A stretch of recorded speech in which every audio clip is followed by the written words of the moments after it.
ማርያም ሚርዛካኒ ኢራናዊቷ የሂሳብ ሊቅ።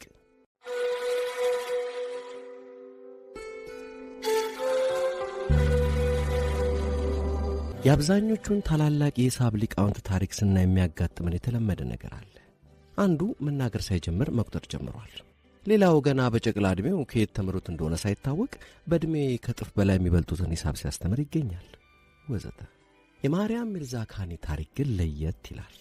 በጎርጎርሲያኑ ግንቦት 12 1977 በኢራኗ መዲና ቴህራን የተወለደችው ማርያም የልጅነት ሕልሟ ደራሲ መሆን ነበር። ያገኘሁትን መጽሐፍ ሁሉ ነበር ማነበው ትላለች ማርያም። ታላቅ እህቷ ደግሞ በትናንሽ እጆቿ ትላልቅ ጥራዞችን ይዛ ስታነብ ታስታውሳታለች። በአንጻሩ ሂሳብ ያን ያክልም የሚመስጣት ትምህርት አልነበረም። ናጠላውም አትፈራውም። ብቻ የሕፃኗ ማርያም ቀልብ በስነ ጽሑፍ ተሰልቧል። ከቁጥር ይልቅ ፊደላት፣ ከፎርሙላ ይልቅ የታሪክ መዋቅርና ልብ አንጠልጣይ ሴራ ነበር የሚመስጣት። ይህ ሁሉ ግን እነርሱ ሚድል ስኩል የሚሉት መለስተኛ ሁለተኛ ደረጃ ትምህርት ቤት ስትገባ ተቀየረ። ብዙም ትኩረት ሰጥታ የማታውቀውን ሂሳብ ጠለቅ ብላ የምታይበት፣ ከሂሳብ ጥያቄዎች ጋር የምትፈታተንበት አጋጣሚ ተፈጠረ። ከዚያ በኋላ ማን ይቻላት? ከሀገር አቀፍ የሂሳብ ውድድር እስከ ዓለም አቀፍ የሂሳብ ኦሎምፒያድ ሂሳብ ላይ ነገሰችበት። ገና የሁለተኛ ደረጃ ተማሪ ሳለች ማንም ያልደፈረውን ሂሳባዊ እንቆቅልሽ መፍታት የጀመረችው ማርያም ታላላቅ የሂሳብ ሊቃውንትን አጀብ ባስባለ መልኩ በጥቂት ዓመታት ውስጥ የረቂቅ ጂኦሜትሪ ጥናት መስክን ጥንቅቅ አድርጋ አውቃ ትራቀቅበት ጀመር። እናም በ37 ዓመቷ በጎርጎርሲያኑ 2014 በሂሳቡ ዓለም እንደ ኖቤል ሽልማት የሚቆጠረውን የተከበረውን የፊልድስ ሜዳል ሽልማት ለማሸነፍ የበቃች የመጀመሪያዋ እንስት ሆነች። እናም ደግሞ በቅርበት የሚያውቋት የሂሳብ ሊቃውንት እንደሚመሰክሩት ማርያም ገና የብቃቷ ጫፍ ላይ አልደረሰችም። ሂሳባዊ ጡንቻዋ ገና እየፈረጠመ ነው። ባልደረቦቿ ወደፊት የምትሠራውን እያሰቡ መደመም ይዘዋል። እርሷም ቢሆን አንዴ እንዳለችው ልትሠራ ያሰበቻቸው ሂሳባዊ ጉዳዮች በ100 ዓመትም የሚያልቁ አይደሉም። በዚህ መሃል ግን አንድ አድብቶ አጥቂ ነቀርሳ ውስጧ ስር መስደድ ይዞ ነበር። ለነገሩ ታላቁን ሽልማት በተቀበለችበት ጊዜም ቢሆን በጽናት ሕመሟን ዋጥ አድርጋው ለዓለም አይታይ እንጂ የጤናዋስ ጉዳይ አሳሳቢ ደረጃ ደርሶ ነበር። እናም የድሏን ዜና የሰማው ዓለም ገና በወጉ ሳይተዋወቃት የሂሳቡ ዓለምም ጭራሽኑ ሳይጠረጥር ድንገት የፊልድስ ሜዳል ሽልማቷን በተቀበለች በሦስተኛው ዓመት በጎርጎርሳውያኑ ሐምሌ 14 2017 በ40 ዓመቷ ማርያም ሚርዛካኒ በጡት ካንሰር ሳቢያ ከዚህ ዓለም በሞት የመለየቷ ወሬ ተሰማ። የሂሳብ ሊቃውንቷ እምባ በድንጋጤ ክው አለ። በእልፈቷ ሳቢያ ታሪኳን በጨረፍታ የሰማው ይበልጥ ሊያውቃት ፈለገ። በየሀገሩ የመታሰቢያ ዝግጅቶች ተካሂደው ቤተሰቦቿ፣ ወዳጆቿ፣ የሂሳቡ ዓለም ባልደረቦቿ ስለ እርሷ የሚያውቁትን አወጉ። የሂሳቡ ዓለም ተከታታዮችና ሊቃውንቱ የሥራዋን ፋይዳ እየተነተኑ ጻፉ። እናም እኔ ዛሬ የአጭር ሕይወቷን አብዛኛውን ክፍል በረቂቁ የሂሳብ ዓለም ውስጥ ሰጥማ ስለኖረችው ስለ ታላቋ ኢራናዊት የሂሳብ ሊቅ ስለ ማርያም ሚርዛካኒ ወሳኝ የሕይወት ክፍልና ሥራዎች እያነሳው ላወጋችሁ ወደድኩ። አብራችሁን ቆዩ።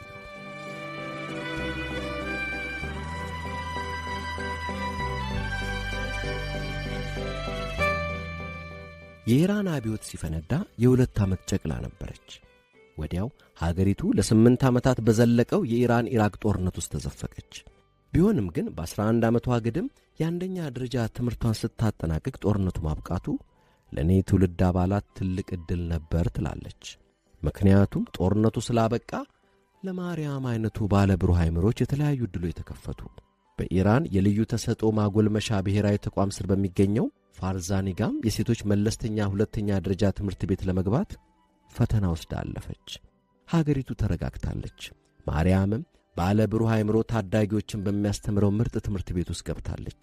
በአዲሱ ትምህርት ቤት የመጀመሪያ ሳምንት ቆይታዋ ደግሞ በአሁኑ ወቅት በዋሽንግተን ዩኒቨርሲቲ የሂሳብ ፕሮፌሰር ከሆነችው የዕድሜ ልክ ጓደኛዋ ሮያ በሄሽቲ ጋር ተዋወቀች። ማርያም ከጓደኛዋ ሮያ ጋር በመሆን ትምህርት ቤታቸው አጠገብ ባለው ጎዳና ላይ የተገጠገጡትን የመጽሐፍት መሸጫ ሱቆች ሲያስሱ ታስታውሳለች። መጽሐፍ ለመግዛት ገልጣ አገላብጠ ስታይ ሻጮቹ አይመቻቸውም ትላለች ማርያም። ስለዚህ አንዱን ሲያዩት የተመቻቸውን መጽሐፍ ገዝተው ይወጣሉ። አሁን ላይ ሲያስቡት ይገርማል ትላለች በ2014 ለኳንታ መጽሔት ስትናገር። ግን መጽሐፍት በጣም ርካሽ በመሆናቸው ችግር የለውም፣ አንዱን አንስተን ገዝተን እንወጣለን ብላለች። በዚያን ዓመት የሂሳብ ትምህርት ውጤቷ ዝቅተኛ ነበር። የሂሳብ ተሰጥኦዋን ያልተረዳው መምህሯ በራስ መተማመኗን ሳይጎዳው አልቀረም። በዚያ ዕድሜ ሌሎች አንተ ውስጥ የሚያዩት ነገር በጣም ወሳኝ ነው የምትለው ማርያም ሂሳብ ላይ ያለኝ ተነሳሽነት ጠፋ ትላለች። በቀጣዩ ዓመት ግን የሂሳብ ፍቅሯን የሚቀሰቅስ ብርቱ መንፈስ ያለው የሂሳብ መምህር በማግኘቷ ወዲያው ብቃቷ አንሰራራ። ከዚያን ዓመት ጀምሮ ማርያም ኮከብ ሆነ ትላለች የልጅነት ጓደኛዋ ሮያ። በቀጣዩ ዓመት ጓደኛሞቹ ወደ ፋርዛኒጋን የሴቶች ሁለተኛ ደረጃ ትምህርት ቤት ገቡ። እዚህም የዚያን ዓመት የብሔራዊ የሂሳብ ውድድር ጥያቄ እጃቸው ገባ። ጥያቄዎቹ በዓመታዊው ዓለም አቀፍ የኢንፎርማቲክስ ኦሎምፒያድ ውድድር ላይ ኢራንን የሚወክሉ የሁለተኛ ደረጃ ተማሪዎችን ለመምረጥ የተዘጋጁ የብሔራዊ የሂሳብ ውድድር ጥያቄዎች ነበሩ። ማርያምና ሮያ ለበርካታ ቀናት ታግለው ከስድስቱ ጥያቄዎች ሦስቱን መስራት ቻሉ። ምንም እንኳ የሂሳብ ውድድሩ ተሳታፊዎች ስድስቱን ጥያቄዎች በ3 ሰዓት ውስጥ መስራት የሚጠበቅባቸው ቢሆንም ማርያም ከጓደኛዋ ጋር በትብብር ለቀናት ታግለው ሦስቱን በመስራታቸው ተደሰተች እንጂ አልተከፋችም። ለራሳቸው ባገኙት ውጤት የተበረታቱት ማርያምና ሮያ ወደ ትምህርት ቤታቸው ርዕሰ መምህር ሄደው በወንዶቹ ትምህርት ቤት ውስጥ የሚሰጡ አይነት የሂሳብ ጥያቄዎች መስራት ክህሎት ማዳበሪያ ክፍለ ጊዜ እንዲኖራቸው ጠየቁ። ርዕሰ መምህራችን ጠንካራ ሴት ነች የምትለው ማርያም የሆነ ነገር የምር ከፈለግን ታደርግልናለች ትላለች። ኢራን እስከዚያን ጊዜ በተካፈለችባቸው ዓለም አቀፍ የሂሳብ ኦሎምፒያድ ውድድሮች ላይ አንድም ኢራንን ወክላ የተሳተፈች ሴት ተማሪ አለመኖሯ ለርዕሰ መምህሯ ምንም ማለት አልነበረም። ቅን ሴት ነች፣ ይቻላል ባይ ነች። ለምን አታሳኩትም? ታሳኩታላችሁ። እስከ ዛሬ ሴት ተወዳዳሪ ባይኖረንም እናንተ የመጀመሪያዎቹ ትሆኑ ይሆናል እንዳለቻቸው ታስታውሳለች። እንደምገምተው የባህሪዋ ሕይወቴን ቀይሮታል ትላለች። ከዚህ በኋላ በጥቂት ጊዜ ውስጥ ማርያም እንኳን ከጓደኞቿ ከመምህራኖቿም በሂሳብ እጅጉን ርቃ ሄደች። ለማርያም መታሰቢያ ታስተምርበት በነበረው ስታንፈርድ ዩኒቨርሲቲ በተዘጋጀው ዝግጅት ላይ የተገኘው የአንድ ወቅት የኢራን ሂሳብ ኦሎምፒያድ ቡድን አባልና የዚያን ጊዜ መምህሯ በወቅቱ ለመምህራኖቿ ትልቁ የቤት ሥራ የነበረው እርሷን ሊፈትን የሚችል ከበድ ያለ ጥያቄ መፈለግ ነበር ሲል ክስተቱን በፈገግታ ያስታውሳል። ይህም ማለት ሲል ያክላል። ይህም ማለት አንዳንዴ እኛም ራሱን ማንሰራውን ከባድ ጥያቄ ለእርሷ መስጠትን ያካትታል። ይህም ግን ችግሩን አይፈታውም። መልሷን ለመረዳት ለቀናት እንደገና ማንበብ አለብን ብሏል። ሀገር አቀፉን የሂሳብ ውድድር በታላቅ ብቃት የተወጡት ማርያምና ሮያ በጎርጎሮሳውያኑ 1994 ማርያም ያኔ 17 ዓመቷ ነው በዓለም አቀፉ የሂሳብ ኦሎምፒያድ ላይ የሚሳተፈው የኢራን የሂሳብ ኦሎምፒያድ ቡድን አባል ለመሆን በቁ። ማርያም በውድድሩ ላይ ከ42ቱ ጥያቄዎች 41ን መልሳ የወርቅ ሜዳሊያ አገኘች። በቀጣዩ ዓመትም ተካፍላ የወርቅ ሜዳሊያ ብቻ ሳይሆን የቀረቡላትን 42ቱንም ጥያቄዎች በመመለስ ደማቅ ታሪክ ጻፈች። ከዚህ ድሏ በኋላ የሂሳብ ኦሎምፒያድ ኮሚቴ አባል በመሆን የሂሳብ ጥያቄዎችን በማውጣት የትምህርት መርጃ መጻሕፍት በማዘጋጀት የቀጣዩን ትውልድ የሂሳብ ተወዳዳሪዎች ማብቃቱን ተያያዘችው። ተወዳዳሪዎቹን ለማሰልጠን የሚረዳ የነምበር ቲዎሪ መጽሐፍ ከሌላ ሰው ጋር በትብብር ያዘጋጀችውም ይህኔ ነበር። እንደ ዋዛ እስቲን ሞክረው በሚል የውድድር ጥያቄ በመስራት የጀመረው ሂሳባዊ ጉዞ ማርያምን ከስነ ጽሑፍ ዓለም አውጥቶ በረቂቅ የሂሳብ ዓለም ውስጥ ጨመራት። ለነገሩ ለእርሷ እንኳ ሂሳባዊ ምርምርም ሆነ ልብ ወለድ መጽሐፍ ተመሳሳይ ነገሮች ናቸው።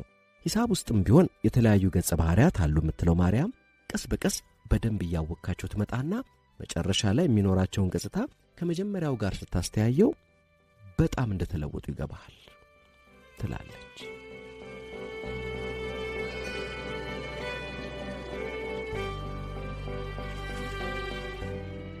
ማርያም ሂሳብን በተመለከተ ተጠይቃ ስትመልስ እንዲህ ብላለች።